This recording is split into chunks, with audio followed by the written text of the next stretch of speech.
Beating retreat की तस्वीर है।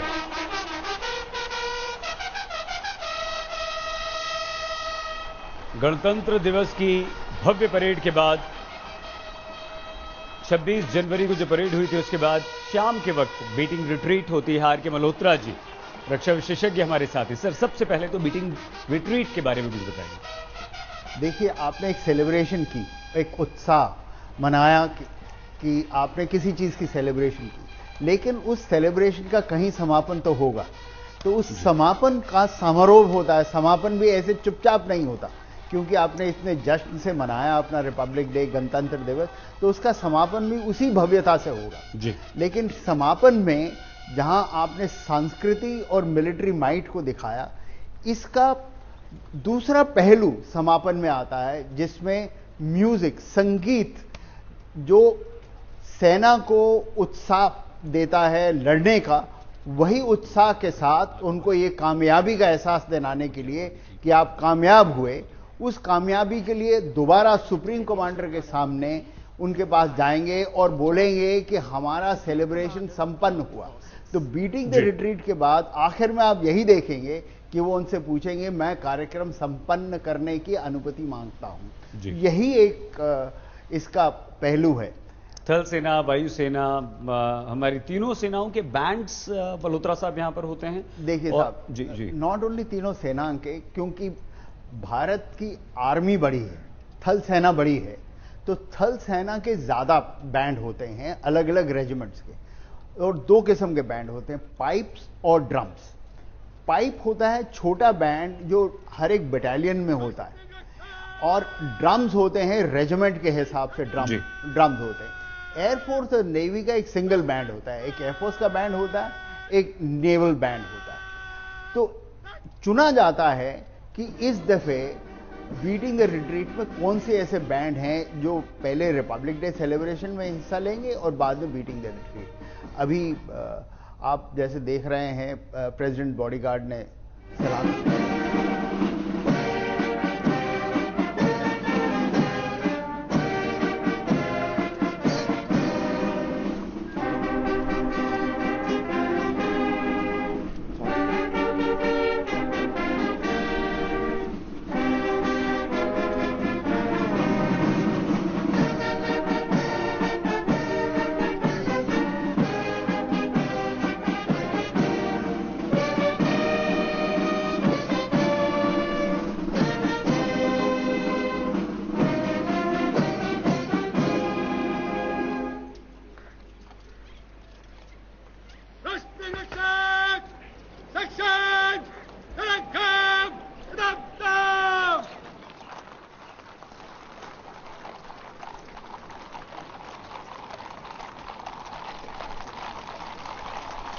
As the President's bodyguards move away, after the national anthem, the crowd ready for this beautiful display of martial music.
Reel, यानी गोल चक्कर बनाएंगे, उस गोल चक्कर में गोल चक्कर बनाएंगे, या रील करेंगे, मतलब आगे जाते जाते उसी से तरफ से बीच के अंदर की तरफ मुड़ के वो वापस जाएंगे और उधर ही परफॉर्म करते रहेंगे। मल्होत्रा साहब, कोई संदेश भी होता है इसका यहाँ इस बीटिंग रिट्रीट का, या जो फौजें हैं वो अपने बैरक्स में वापस सिर्फ इतना है? वही ये समापन, जैसे आपने कहा, संदेश यही है कि सेलिब्रेशन समापन हुई और अपने नॉर्मल कार्य के लिए अब हम अपने बैरक्स में जाएंगे और नॉर्मल व्यवस्था जैसे चलती रही है वैसे ही चलती रहेगी। 26 जनवरी को मल्होत्रा साहब जो गौरव, जो शान और शौकत, भूतपूर्व सैन्य शक्ति हम अपनी देखते हैं, ये उसी का एक तरह से समापन होता है सर? नॉट सैन्य, ये सौम्य शक्ति है, उसी सेना की सौम्य शक्ति जहां उसको पीस में क्या कर सकती है सेना। अब आगे जैसे सुनेंगे तो मैं आपको बताऊंगा कि बैंड का दूसरा काम क्या होता है जी। बिकॉज बैंड शांति के वक्त या लड़ाई के वक्त एक खास काम परफॉर्म करता है। ये देखिए बैक पाइपर। हाँ, इसके बारे में बैक पाइपर हमने खूब सुना है, बताइए आप। ये पाइप्स एंड ड्रम्स का हिस्सा होता है, तो इसमें बहुत ज़्यादा ब्रास का इस्तेमाल नहीं होता। जैसे आप दूसरे बैंड को देखेंगे, ब्रास बैंड को, तो उसके अंदर बड़े बड़े इंस्ट्रूमेंट्स होते हैं जी। इसके अंदर एक मधुरता होती है और इसको आप गौर से अगर आपके दर्शक देख रहे होंगे तो एक मौज और एक मस्ती नजर आएगी इन बैक पाइपर जो साथ में बजाते हैं और एक मस्ती की चाल से चलते हैं जो सेना से उसका सौम्य रूप दिखाती है। इसको आप एंजॉय कीजिए।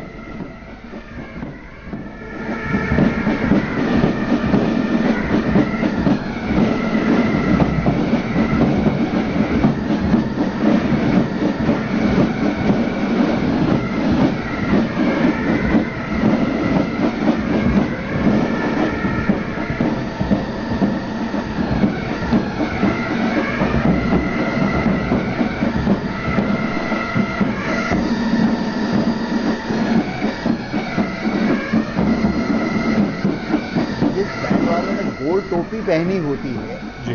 गोल्ड टोपी का मतलब ये हो कि वो राइफल से है। हमारी रेजिमेंट्स अलग अलग किस्म से हैं, कुछ रेजिमेंट्स होती हैं, कुछ राइफल्स होती हैं। गुरखा, गढ़वाली और हिल ट्राइब जो होती हैं वो राइफल्स में है और राजपूताना भी राइफल्स में।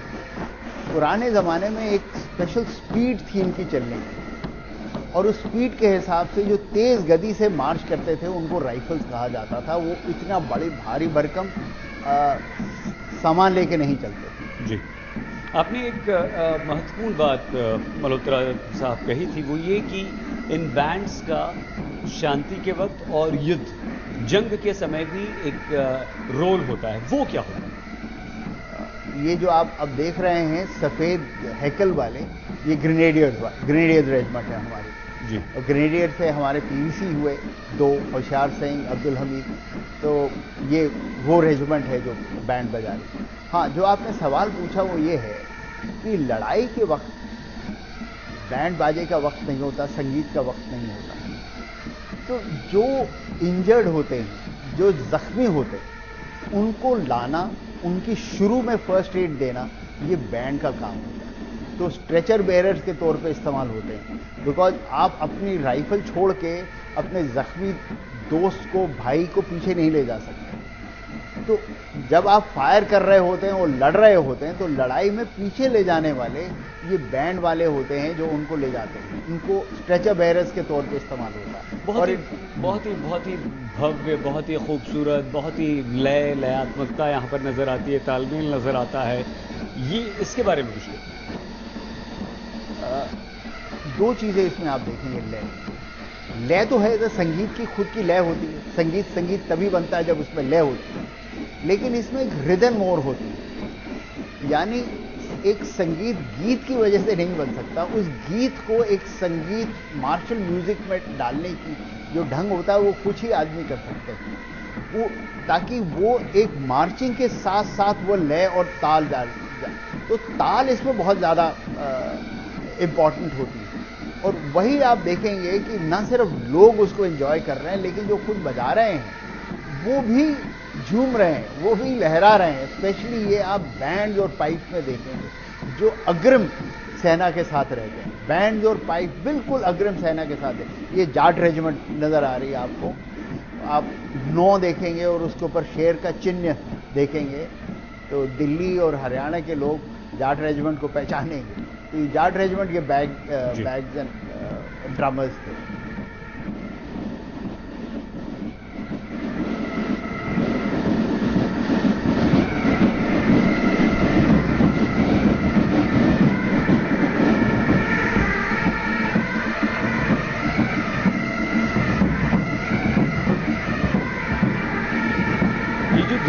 सुन रहे हैं मल्होत्रा साहब, ये पारंपरिक होती हैं, ये कोई संदेश इनमें होता है?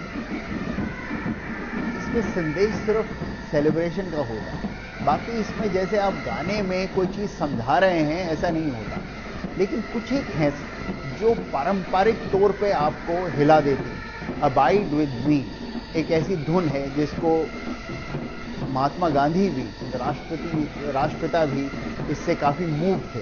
तो वो भी इस कार्यक्रम में पारंपरिक तौर पे आती है और तकरीबन अंत में जब ये सेलिब्रेशन खत्म होती है तब वो अबाइड विद मी बजाई जाती है। तो संदेश इसमें अलग अलग है, जो उसका नाम है वही एक संदेश है। तो 26 जनवरी की भव्य परेड के बाद जो समारोह चलता है तो हर साल 29 जनवरी को यानी कि आज के दिन बीटिंग द रिट्रीट इस कार्यक्रम का आयोजन किया जाता है, जो इस वक्त चल रहा है रायसीना हिल्स पर विजय चौक पर यह कार्यक्रम हो रहा है। राजपथ के अंत में राष्ट्रपति भवन यहां पर है और जहां यह भव्य आयोजन इस वक्त चल रहा है। सभी महत्वपूर्ण सरकारी इमारतों को 26 से 29 जनवरी के बीच रोशनी से बेहद सुंदरतापूर्वक सजाया जाता है और जैसे जैसे अंधेरा होगा ये भव्यता राष्ट्रपति भवन की जो उसे रोशनी से सजाया गया है, पूरा ऐसा लगता है मानो कि उसे नहला दिया गया है रोशनी से, बेहद खूबसूरत वो लगता है। ये देखिए नजर आने लगा है, ये राष्ट्रपति भवन है और रायसीना हिल्स पर यह कार्यक्रम बीटिंग द रिट्रीट का हो रहा है। तीनों सेनाएं मिलकर यह आयोजन 3 सेनाओं के एक साथ मिलकर सामूहिक बैंड वादन से आरंभ होता है, जिसका जिक्र मल्होत्रा साहब कर रहे हैं। लोकप्रिय मार्चिंग धुनें यहां पर बजाई जा रही हैं और ड्रमर्स कॉल का आपने एक शब्द का इस्तेमाल किया था, वो क्या होता है सर? ड्रमर्स कॉल ये होती है कि ड्रमर का एक क्रेसेंडो होता है जो एक आवाज कर सकती है धुन के अलावा, वो सिर्फ ड्रम्स है। और इसलिए जो आप देखेंगे स्टिक से ऊपर या नीचे करता है उसको हम ड्रम मेजर कहते हैं या बैंड मेजर कहते हैं, पाइप्स एंड ड्रम जी। तो वो जो ड्रमर कॉल होती है या ड्रमर की रिदम होती है उसके अंदर एक थरथराहट होगी, एक कंपन होगी जो ऊपर तक जाएगी और ऊपर जाने के बाद वो कंपन नीचे आएगी और इसी तरह करते करते आपके रोंगटे खड़े हो जाएंगे जब आप इसको मास ड्रम डिस्प्ले देखेंगे। और ये इस कार्यक्रम में हमेशा आता रहा है। अब आप देखिए ये रील कर रहे हैं, मतलब आगे जाते जाते वापस जा रहे हैं उसी जगह और साथ साथ में धुन बज रही है।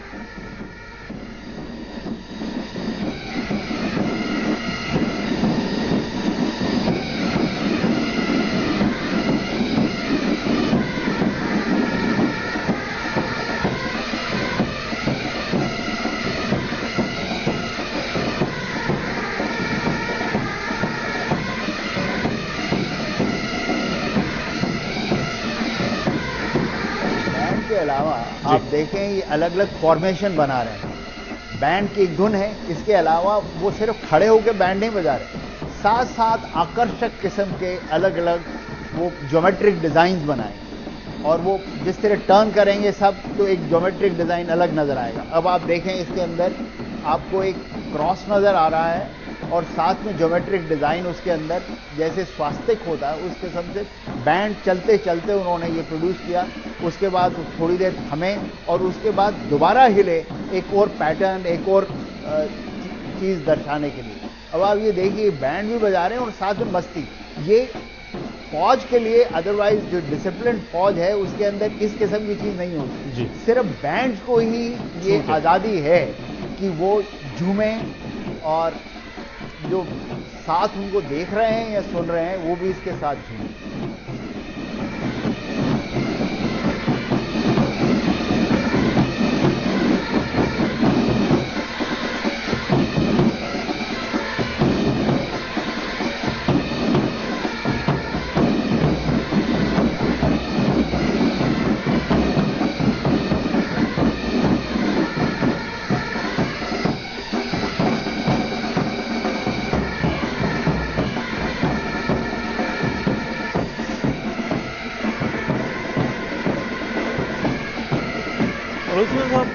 राष्ट्रपति वहाँ पर मौजूद हैं, प्रधानमंत्री मौजूद हैं, गणमान्य व्यक्ति कई वहाँ पर मौजूद है, कई केंद्रीय मंत्री वहाँ पर हैं, लेकिन क्या औपचारिक तौर पर कोई सुप्रीम कमांडर से अनुमति ली जाती है, इजाज़त ली जाती है किसी चीज़ की? हाँ, कार्यक्रम शुरू करने के लिए इजाज़त दी जाती है और कार्यक्रम समापन करने के लिए भी इजाज़त दी जाती है। तो आप देखेंगे पहली एक चीज़ ज़रूरी है कि राष्ट्रपति जहाँ होंगे वहाँ राष्ट्रीय सलामी दी जाएगी, क्योंकि सुप्रीम कमांडर होने के नाते उधर हैं। तो उनका प्रेसिडेंट बॉडीगार्ड है, उसके साथ एक बैंड उपस्थित रहता है जो राष्ट्रीय सैल्यूट देगा। नॉर्मल सैल्यूट हम राइफल से देते हैं, सलामी शस्त्र जिसको कहा जाता है। यहाँ सलामी शस्त्र के बाद राष्ट्रीय सैल्यूट में बैंड बजता है जिसमें हमारा राष्ट्रीय गान बजता है, और राष्ट्रीय गान बनने के बाद उसके बाद वो बाजू शस्त्र कहते हैं, और फिर उसके बाद इजाज़त। यही एक संकेत होता है कि सुप्रीम कमांडर मौजूद हैं और उसके लिए राष्ट्रीय धुन बजाई गई, और उस राष्ट्रीय धुन बजाने के साथ साथ कार्यक्रम शुरू होगा। जब संपन्न होगा तो उनसे कहा जाएगा कि हम कार्यक्रम समापन करने की इजाज़त दें। दूसरी चीज़, उस वक्त रिट्रीट, मतलब जहाँ तक आप पहुँच गए उसके बाद सेलिब्रेशन खत्म, हम वापस जा रहे हैं रिट्रीट टू द बैरिक्स, और उस रिट्रीट के संकेत में झंडे को भी नीचे उतारा जाएगा, जैसे हर शाम को उतारा जाता है और हर सुबह रेवली के वक्त लगाया जाता है, और उसका टाइम मुकर्रर होता है। पूरे देश में जहाँ जहाँ सेना है उस हर एक स्टेशन में रेवली और रिट्रीट का टाइम मुकर्रर होता है। सनलाइट कब आएगी, सूरज कब उगेगा और सूरज कब डूबेगा, उसके हिसाब से। अब देखिए एक और फॉर्मेशन में ये लोग आ रहे हैं। बड़ा मनमोहक दृश्य, खूबसूरत आकृतियां, फॉर्मेशन बनाते हुए ये बैंड्स। अबाइड विद मी बाद में आएगा, अभी अबाइड विद मी नहीं है, बाद में आएगा। ये आपने जिक्र किया था कि महात्मा गांधी की प्रिय धुनों में से एक है। एक सॉन्ग है, एक धुन है जिसमें ईश्वर से कहा जाता है कि जो भी हम कार्य कर रहे हैं आप मेरे साथ रहें, बी विद मी और अबाइड विद मी। तो इस धुन की एक खास मर्मता है, इमोशन है ऐसी, और वो इमोशन आपको जगाती है बिकॉज एक तो धुन ऐसी है और उसके बाद एक खास इंस्ट्रूमेंट इस्तेमाल होता है जो इस वक्त सिर्फ हमारी एयरफोर्स के पास है और वो एयरफोर्स बैंड के पास है, और वही वो बजाते हैं। वो पूरी एक गाड़ी के अंदर इंस्ट्रूमेंट होता है और उससे आवाज आएगी टंग टंग टंग टंग। अबाइड विद मी में खास ये इंस्ट्रूमेंट इस्तेमाल होता है और पूरे बैंड में और कहीं वो इस्तेमाल नहीं है। ये जो बैंड अभी आ रहा है ये ब्रास बैंड है। इसके अंदर आप देखेंगे ब्रास या सिल्वर इन चीजों का इस्तेमाल है। अभी तक आपने पाइप और ड्रम देखे, ये उससे भव्य बैंड है और इसके नंबर ऑफ पीसेस बहुत ज्यादा होते हैं। पाइप बैंड में एक मिनिमम बैंड की स्ट्रेंथ 15 होती है और इनकी स्ट्रेंथ 100 के करीब पहुंच जाती है। जो ब्रास बैंड है इसमें देखिए अलग अलग किस्म के इंस्ट्रूमेंट, उधर सिर्फ आपने पाइप्स और ड्रम देखे, इधर आप देखिए कोई बड़ा ट्रम्पेट है, कोई छोटा है, इस किस्म के अलग अलग ड्रम तो हैं ही, उधर भी हैं और इधर भी। इधर आपको बड़े ड्रम ज्यादा नजर आएंगे, साइड ड्रम ज्यादा नजर आएंगे और अलग अलग इंस्ट्रूमेंट हैं। इसके अंदर आपको पाइप नहीं नजर आएंगे, बैक पाइप नहीं नजर आएंगे, पाइप जरूर नजर आएंगे लेकिन बैक पाइप नहीं नजर आएंगे। और ये एक फर्क है बिकॉज ये बहुत ज्यादा तरह तरह की ट्यून निकाल सकता है और वो चीजें शायद पाइप में नहीं हो सकती। इसमें वैरायटी ब्रास में बिल्कुल इतनी होती है कि आपकी कोई भी धुन बजा सकते हैं।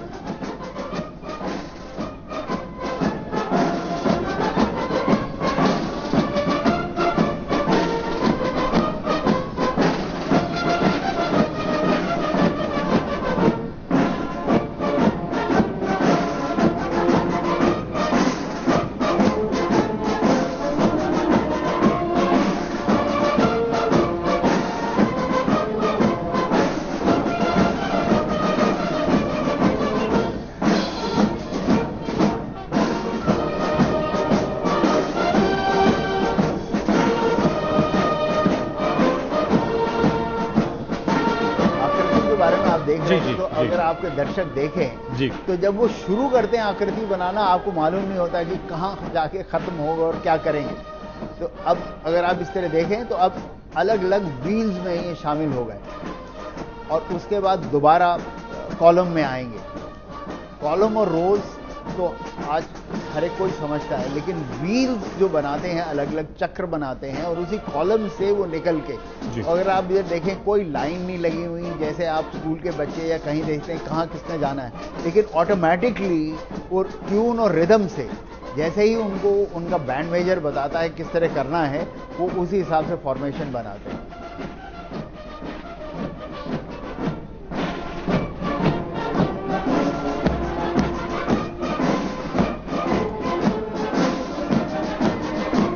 तीनों सेनाओं के साझा कार्यक्रम में बैंड कई सारी धुनें बजाते हैं, सधे हुए कदम ताल के साथ बेहद आकर्षक आकृतियां, जिसका जिक्र मल्होत्रा साहब कर रहे हैं, यहां हम देख सकते हैं। सेना के तीनों अंग या तो लड़ाई में इकट्ठे काम करते हैं या इस किस्म की परेड्स में इकट्ठे होते हैं, बिकॉज हर एक किस्म की लड़ाई और हर एक स्टेशन अलग अलग है, लेकिन लड़ाई में एक तो इकट्ठा होना पड़ता है इनको, बिकॉज तीनों सेना भारत की सेना, पर तीनों अंग इधर इकट्ठे हैं जो आपको बैंड डिस्प्ले में नजर आ रहे हैं। तो सेना तो एक ही है, भारत की सेना, लेकिन इसके अंग हैं जो इकट्ठे हो रहे हैं बैंड में और रिपब्लिक डे सेलिब्रेशन। भारतीय सेनाओं के तीनों अंगों का जिक्र कर रहे हैं और ये देखिए क्या भव्य, कितना आकर्षक, कितना खूबसूरत राष्ट्रपति भवन का ये दृश्य है। विजय चौक के अलावा आपको कोई और ऐसी जगह शायद ही मिले जहां रायसेना हिल, दिल्ली नहीं बाहर भी, जहां रायसेना हिल, जहां नॉर्थ ब्लॉक, साउथ ब्लॉक और प्रेसिडेंट एस्टेट तीनों इकट्ठे हों।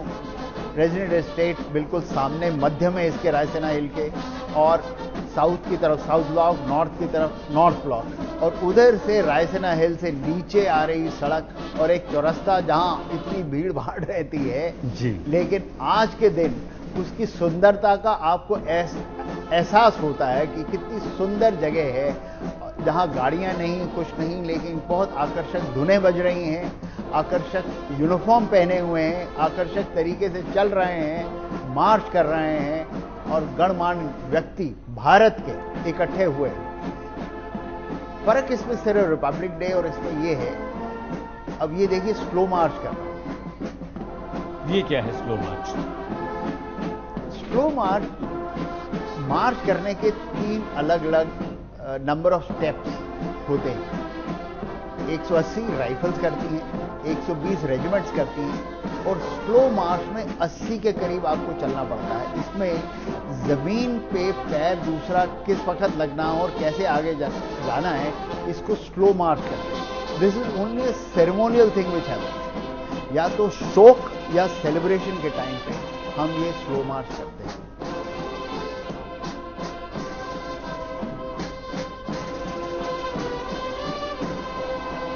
और ये बीटिंग रिट्रीट जरूर है, लेकिन गणतंत्र दिवस का अगर यहां जरा सा जिक्र करते हुए चलें तो ये 66वीं सालगिरह हमारे लिए इसलिए महत्वपूर्ण रही कि दुनिया के सबसे शक्तिशाली राष्ट्र के राष्ट्रपति की मौजूदगी यहां रही 26 जनवरी गणतंत्र दिवस को, और इसकी वजह से विश्व के हर देश में हमारी चर्चा रही। और आज अब जब मल्होत्रा साहब ये बीटिंग रिट्रीट का कार्यक्रम हो रहा है, राष्ट्रपति, प्रधानमंत्री, उपराज्यपाल महोदय, कई केंद्रीय मंत्री, सभी गणमान्य व्यक्ति वहां पर मौजूद हैं, और इसकी भव्यता, इसकी सुंदरता का आपने जिक्र किया, रायसीना हिल्स की खूबसूरती के बारे में बताया, राष्ट्रपति भवन, संसद भवन वहां पर मौजूद है। कितनी खूबसूरत ये बीटिंग रिट्रीट होती है जिसे बस देखते रहने को मन करता है। खूबसूरती कहते हैं ना, देखने वालों की आंखों में होती है।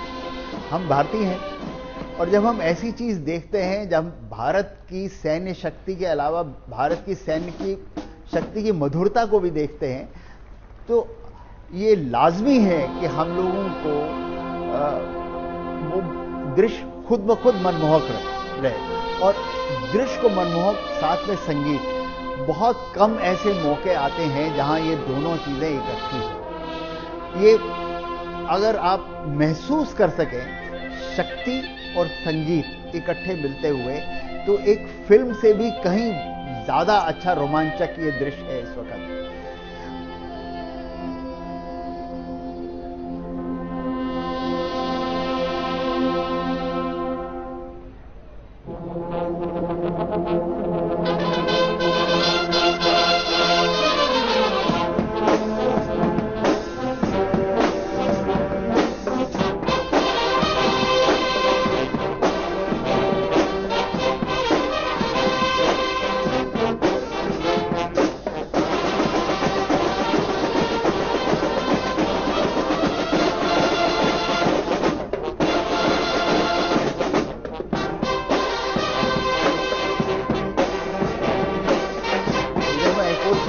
चाहूंगा कि भारतीय संगीत दिल से बजाया जाता है, उसकी कोई स्क्रिप्ट नहीं होती, लेकिन जो मिलिट्री म्यूजिक है वो अभी तक हम पाश्चात्य तरीके से बजाते हैं, यानी उसकी एक स्क्रिप्ट होती है और वो स्क्रिप्ट लिखी होती है और उस स्क्रिप्ट को, ताकि वो स्क्रिप्ट उसी तरह बजाई जाए जैसे लिखी हुई है, एक कंडक्टर होना जरूरी है। तो आप देखेंगे इस वक्त ये बैंड को कंडक्ट कर रहे हैं और इशारा दे रहे हैं कि कैसे शिफ्ट करना है आपने एक से दूसरी जगह, और साथ में ड्रमर साइड स्टेप ले रहे हैं जी, आगे और पीछे नहीं चल रहे, साइड में चल रहे हैं। वो बहुत मुश्किल होता है, बड़ा मुश्किल होता है, और बिकॉज आपने वो फॉर्मेशन भी रखनी है, तितर बितर नहीं होना, और साथ ही साथ अपनी धुनों को उसको भी पकड़ कर रखना है, पकड़ कर बहुत बहुत बहुत ज्यादा अभ्यास, बहुत ज्यादा प्रैक्टिस सर होती होगी। अभ्यास के बारे में सिर्फ इतना बता दूं मैं आपको कि इधर तक पहुंचने के लिए और सिलेक्ट करने के लिए कई किस्म के कंपटीशन होते हैं बैंड में आपस में। हर एक कमांड में, हमारे देश की 5 कमांड हैं, उन हर एक कमांड में जो जो यूनिट्स होती हैं वो कॉम्पीट करती हैं, और जैसे जैसे वो सिलेक्ट होती हैं और उसके बाद उनको सिलेक्ट किया जाता है कि रिपब्लिक डे वगैरह में कौन पहुंच पाएगा। एक चीज, और एक जगह जहां संगीत सीखा जा सकता है वो है हमारी आर्मी एजुकेशन कोर का सेंटर पचमढ़ी।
अब आप देखें इसके अंदर बैंड को प्रमुखता दी गई, ड्रम्स को प्रमुखता दी गई, और ड्रम्स ने अपने लेफ्ट राइट के, बाकी बैकग्राउंड म्यूजिक उसको उभारता रहा, ड्रम्स जो कर रहे हैं अलग अलग ट्यून से। और देखिए क्रेसेंडो पे पहुंचेंगे और कहीं कहीं एक सॉफ्ट सिंगल इंस्ट्रूमेंट बजेगा जो इसकी मधुरता को कहीं दूर तक बढ़ा देता है।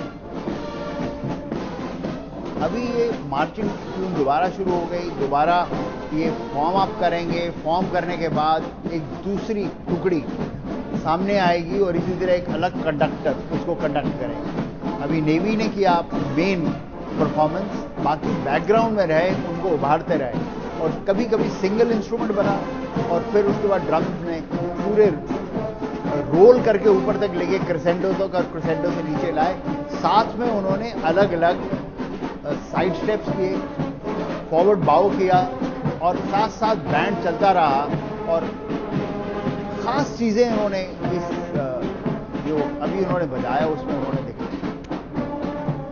तो सेना के तीनों अंगों के जो बैंड्स हैं उनकी जानकारी हमें मल्होत्रा साहब यहां पर दे रहे हैं। 1950 से चली आ रही है ये परंपरा, आज भी कायम है। बीटिंग रिट्रीट में मिलिट्री के बैंड नई धुनों को पेश करते हैं। बीटिंग रिट्रीट वो अवसर होता है जब सेना के तीनों अंगों के मिलिट्री बैंड एक साथ सेना के सर्वोच्च कमांडर भारत के राष्ट्रपति को सलामी देते हैं। इस कार्यक्रम में थल सेना, वायुसेना, नौसेना के बैंड जो हैं वो पारंपरिक धुन के साथ मार्च कर रहे हैं, जिसको बखूबी डिस्क्राइब कर रहे हैं मल्होत्रा साहब। और ये सेना की बैरक वापसी का प्रतीक होता है। गणतंत्र दिवस के बाद यानी कि 26 जनवरी के बाद 29 जनवरी को बीटिंग द रिट्रीट का आयोजन किया जाता है रायसीना हिल्स पर। अब ये दोबारा फॉर्मेशन में आगे बैंड, और इसके बाद जिस बैंड ने परफॉर्म करना होगा वो इससे हट के आगे आएगा। कंडक्टर उधर खड़ा होगा और वो अपनी तरफ से अलग अलग धुनें बजाएगा। जब ये कंडक्टर परफॉर्म कराता है जी। तो एक धुन, मार्चिंग धुन के अलावा कई उधर खड़े खड़े धुनें बजाई जाती हैं।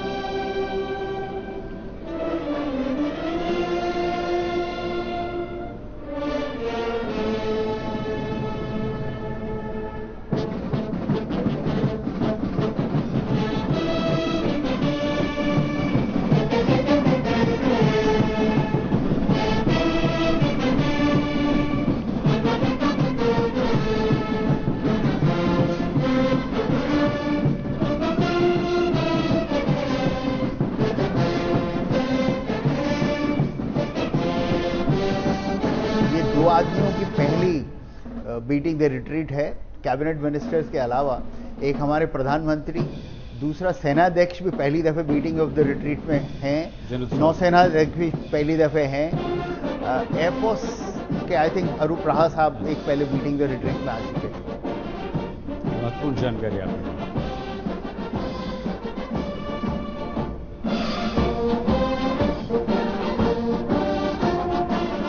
अगर आप देखें तो वीव कर रहे हैं, सीधा सीधा नहीं चल रहे, उस टुकड़ी से हटने के लिए वीव कर रहे हैं ताकि इकट्ठे बाद में कॉलम्स और रोज में आ जाए। कितना खूबसूरत लगता है। देखिए हर कदम एक साथ उठ रहा है, वो कदमदार, वो सामंजस्य, वो लयात्मकता, और एक जरा सी चूक नहीं है, सधे हुए कदम, और उन कदमों के साथ साथ बैंड बजाना है। काफी मल्होत्रा साहब बहुत मुश्किल काम होता है। लय, ताल और यूनिफॉर्मिटी। अभी आप आर्मी के, अभी आपने नेवी के बैंड को देखा, अभी आप आर्मी की टुकड़ी आ रही है, थल सेना की टुकड़ी आ रही है, और वो भी इसी तरह कंडक्ट करेंगे अपने बैंड को। और आपको अलग अलग ब्रास बैंड आर्मी का जो है उसकी धुनें सुनाई देंगी आपको। अब वो राष्ट्रपति के सम्मुख आ रहे हैं। आप इनकी एक और चीज देखेंगे कि थल सेना ट्रेडिशनली भारत में उसको एक प्राइम जगह दी गई, क्योंकि हम भारत ये मानता है कि हम बाहर किसी और देश की टेरिटरी को नहीं लेंगे। इसलिए थल सेना, जिसने आपकी देश की टेरिटरी को प्रोटेक्ट करना है, उसको एक प्रिमेसी दी गई। जिस तरह ब्रिटेन में जाएं तो उनकी नौसेना को प्रिमेसी दी गई। यूनाइटेड स्टेट्स में एयरफोर्स को प्रमुखता दी जाती है। जी। भारत में थल सेना को दी जाती है, जो एक डिफेंड कर सकता है हमारे राष्ट्र।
बीटिंग द रिट्रीट गणतंत्र दिवस के आयोजनों का आधिकारिक रूप से समापन समारोह इस वक्त आप देख रहे हैं और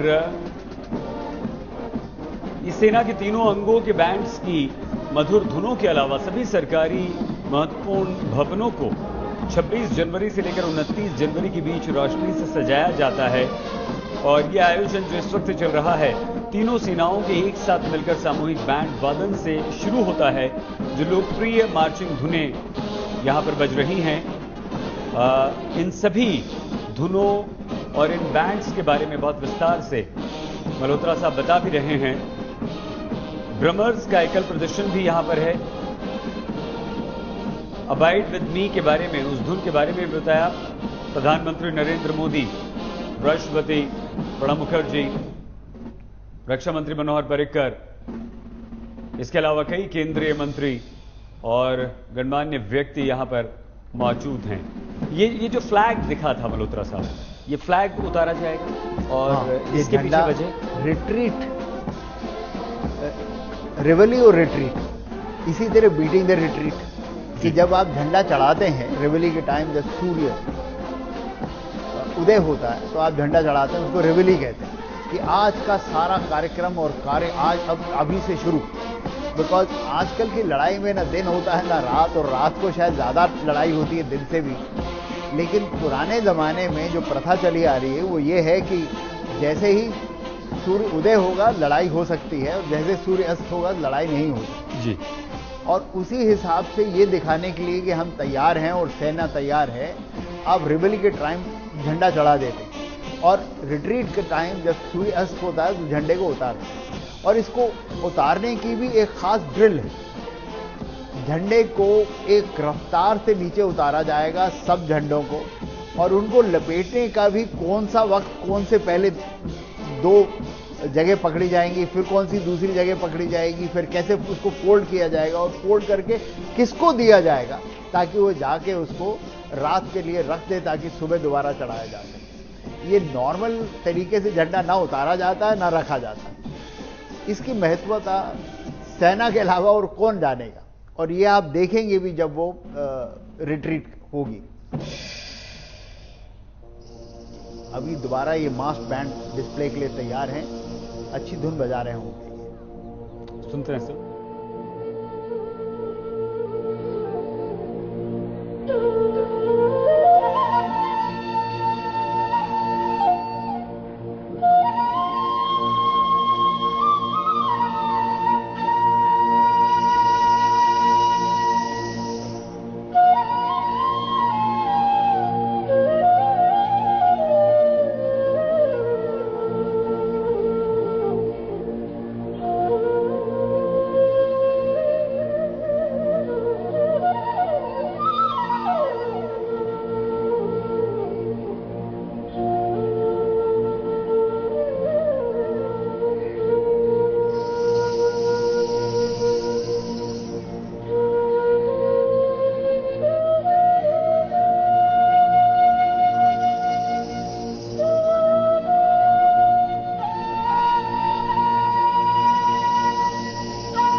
वंदे मातरम को शामिल किया गया आज के कार्यक्रम में। एक नई चीज शामिल की इधर, और किस मधुरता से पहले ब्रास से बजाया गया, फ्लूट से नहीं बजाया गया, ब्रास से आपको वंदे मातरम की मधुरता का एहसास होने दिया, और उसके बाद मार्शल म्यूजिक, ड्रम और जो विगर आना चाहिए इस सॉन्ग में, उसको साथ मिलाया गया। वाह।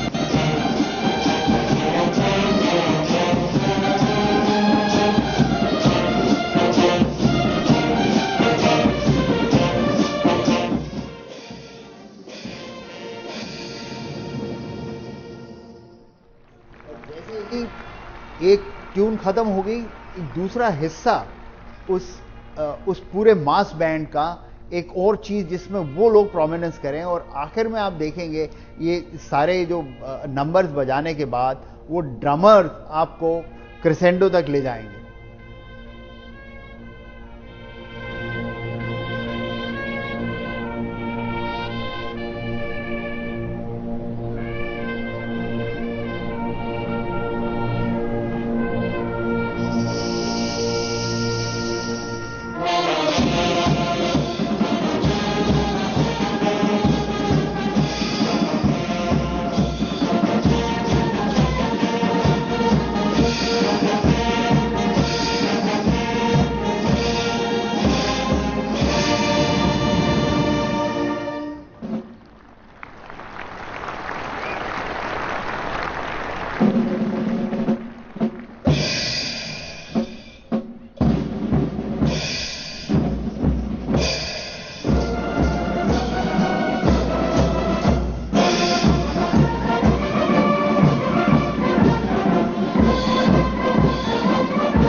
होता क्या है कि शुरू में सब आते हैं इकट्ठे जी, और उसके बाद व्हील करके वापस एक जगह चले जाते हैं, और फिर अपनी कला का प्रदर्शन करने के लिए अलग अलग टुकड़ी आई।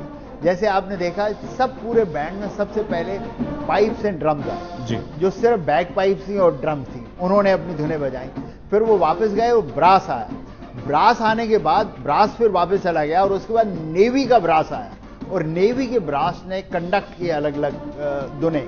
अब नेवी के ब्रास के जाने के बाद थल सेना का ब्रास बैंड आगे आया, और उन्होंने ये आपको वंदे मातरम वगैरह की धुनें बजा के दिखाई। और अब वो वापस जा रहे हैं। अब एयरफोर्स का ब्रास बैंड जब वापस उस जगह पहुंच जाएंगे जहां इकट्ठा मास डिस्प्ले है, उसके बाद वो धुन कंटिन्यूअसली चलती रहती है। जब वो मार्च कर रहे हैं, अगर वो थम गए तो दूसरे जो पीछे बैठे हुए हैं वो बजाएंगे ताकि दूसरी ट्यून आ जाए। अब पीछे नहीं मुड़ते ये बैंड, अगर आप देखें तो अबाउट टर्न करने की जगह रील करते हैं, अंदर से रील करके वापस आ जाते हैं। जी, सारे जहां से अच्छा भी बजाया जाता है। इन्होंने बजाया। वो किसी खास इस प्रोग्राम के दौरान मल्होत्रा साहब तब बजाई जाती है, या वो कभी भी जिस तरह से परफॉर्मेंस चल रहा है बीच में हो जाता है? कभी भी बजा सकते हैं। सिर्फ जन गण मन एक ऐसी चीज है जो खास वक्त बजाई जाती है, बिकॉज जन गण मन सैल्यूट के टाइम या खास अगर राष्ट्रपति हों तब बजाई जाती है। और वो इसलिए बजाई जाती है कि उसके लिए बाकी सब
मल्होत्रा साहब, हालांकि ये समारोह जो है वो काफ़ी देर तक चलेगा, बहुत खूबसूरत है, मनमोहक है, मन नहीं कर रहा है इससे हटने के लिए, लेकिन हमें ये कार्यक्रम यहाँ समाप्त करना पड़ेगा। चलते चलते क्या कहेंगे आप? यही कहूंगा कि गणतंत्र दिवस वो हर साल आए और इसी तरह हम उसको सेलिब्रेट करें, इसी तरह भारत की सेना सेलिब्रेशन का हिस्सा बने गणतंत्र दिवस की, और इस किस्म के मनमोहक धुनें जो ऐसा ऐसा और भारतीय हो जा रही, उसका हम जैसे जैसे नई भारत की धुनें जो हमें भारतीयता और अपनी अलग आइडेंटिटी दे रहे हैं वो आती रहें। अब ये बैंड का मौका है, मैं चाहूँगा आपके दर्शक इस ड्रम्स को एंजॉय करें और इस कार्यक्रम के बाकी हिस्से को भी एंजॉय करें। बहुत धन्यवाद मल्होत्रा साहब आपका। इस बुलेटिन में फिलहाल इतना ही। हम इन तस्वीरों के साथ आपको छोड़े जाते हैं, लेकिन अब से कुछ देर बाद हमारा कार्यक्रम हल्ला बोल अंजना के साथ देखना बिल्कुल मत भूलिएगा। देखते रहिए आज तक।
बीटिंग द रिट्रीट की ये आखिरी तस्वीरें, वो परेड, वो बैंड, वो धुनें जिसके साथ परेड अपने अंजाम तक पहुंचती है।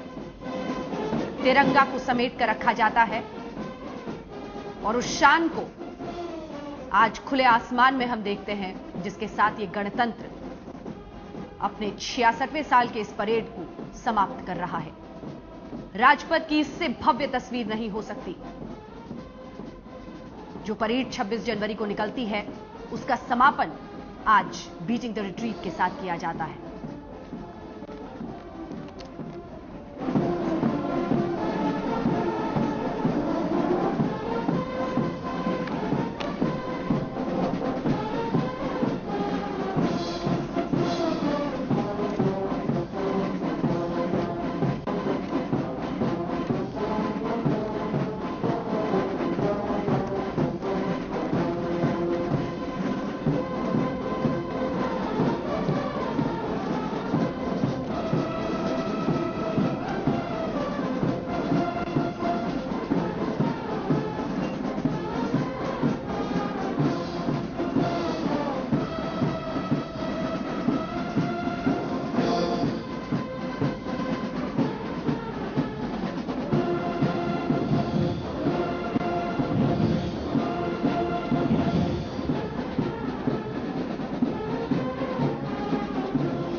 आज इसमें दो सोर्स आ रहे हैं वॉल्यूम के। हिंदुस्तान की सबसे ताकतवर सड़क कह लीजिए राजपथ, उस उजाले में नहाती हुई जो गणतंत्र के 66वें बरस में हम आप हर भारतीय को गौरवान्वित करता है।